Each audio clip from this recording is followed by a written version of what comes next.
বেকার ছেলে তার মাকে বলছে, শুধু ডাল দিয়ে ভাত খেতে ইচ্ছা করছে না, একটা ডিম ভেজে দাও না মা। মা তখন বলছে, ডিম ঘরে বসে জন্ম হয় নাকি? শুয়ে বসে 3 বেলা শুধু বাপের ঘাড়ে বসে খাচ্ছিস, আবার মজা না হলে গলা দিয়ে খাবার নামবে না।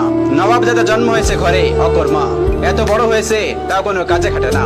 বেকার ছেলে একটা ডিমের আবদারের বিপরীতে মা এতগুলো কথা শুনিয়ে দিল। রাগে গজগজ করতে করতে জায়গা ত্যাগ করলো। খাবার টেবিলে মায়ের এমন কথা শুনে গলা দিয়ে আর খাবার নামলো না। ভাতের প্লেটটা রেখে হাত ধুয়ে ফেললো। মা চাইলে ভালোভাবে বলতে পারতো ডিম নেই। আজ সে বেকার বলে মুখের উপর উঠতে বসতে খাবারের খোঁটাও শুনতে হচ্ছে। নিজেকে আজকাল একটা বোঝা মনে হচ্ছে। ভারী একটা দীর্ঘশ্বাস ছেড়ে রাতে না খেয়ে ঘুমিয়ে পড়লো ছেলেটা। রাত পেরিয়ে সকাল হলো, কেউ একটিবারের জন্য তাকে খেতে ডাকেনি। এক বুক চাপা কষ্ট নিয়ে না খেয়ে চলে গেল টিউশনি করতে।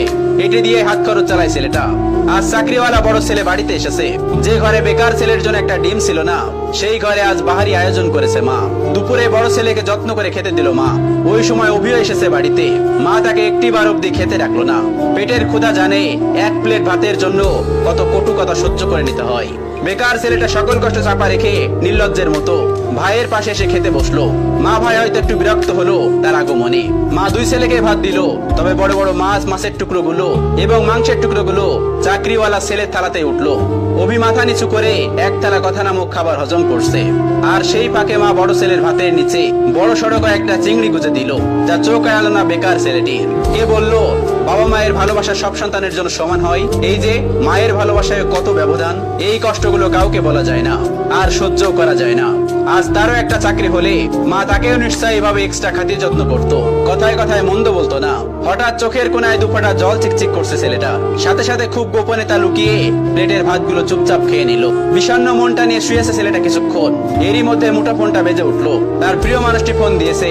তার প্রিয় মানুষটির ফোনের নামটা দেখে অভির মুখে হাসি ফুটে উঠলো। রিসিভ করার সাথে সাথে তার প্রিয় মানুষটি ব্যস্ত কণ্ঠে বলল, অভি, তোমার সাথে বিকাল 4টায় আমি দেখা করতে চাচ্ছি। আমি নদীর পাড়ে অপেক্ষা করছি তোমার জন্য। তুমি তাড়াতাড়ি চলে এসো, জরুরি কথা আছে।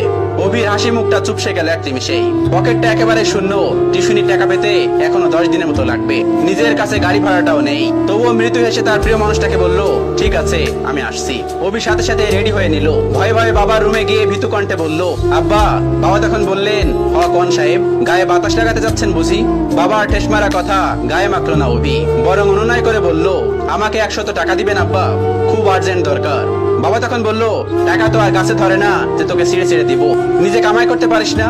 মানুষের ছোট ছোট পোলাপানও কত টাকা কামাই, পুরো সংসার চালাই, আর এত বড় দামড়া হয়েও বাপের কাছে টাকা চাও?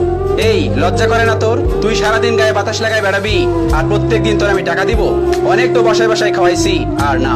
তুই আমার সোজা সাপটা কথা শোন, আমি তো এত পকেট খরচ দিতে পারবো না। এখন থেকে নিজে নিজে ইনকাম করে খা, আর তা না পারলে আমার ঘর থেকে বাইর হয়ে যা। এত ঝামেলা আমার সহ্য হয় না, তুই আমার চোখের সামনে থেকে দূর হ। বাবার এতগুলো কথা শুনে ছেলেটার বুকটা মোচড় দিয়ে উঠলো। ভারী কয়েকটা দীর্ঘশ্বাস ফেলে নিঃশব্দে বের হয়ে আসলো ঘর থেকে। এদিকে প্রিয় মানুষটা বারবার কল দিয়ে তাকে তাড়া দিচ্ছে। নিজেকে সামলে নিল অভি। বাগান থেকে একটা গোলাপ ছিঁড়ে নিজের পকেটে রেখে দিল অভি। অতঃপর পায়ে হেঁটেই গেল যথার্থ স্থানে। প্রিয়তমা আগে এসে বসে আছে। অভিকে দেখে উঠে দাঁড়ালো এবং বিরক্ত কণ্ঠে বলল, এত দেরি করলে যে? জানো আমি কতক্ষণ ধরে বসে আছি? অভি তখন বলল, সরি আমার অনুরাগী, রাগ করো না আমার উপর, আসতে একটু দেরি হয়েছে।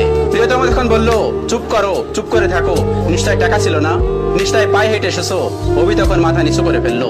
প্রিয়তমা তার হাতে একটা কার্ড ধরিয়ে দিয়ে বলল, সারপ্রাইজ।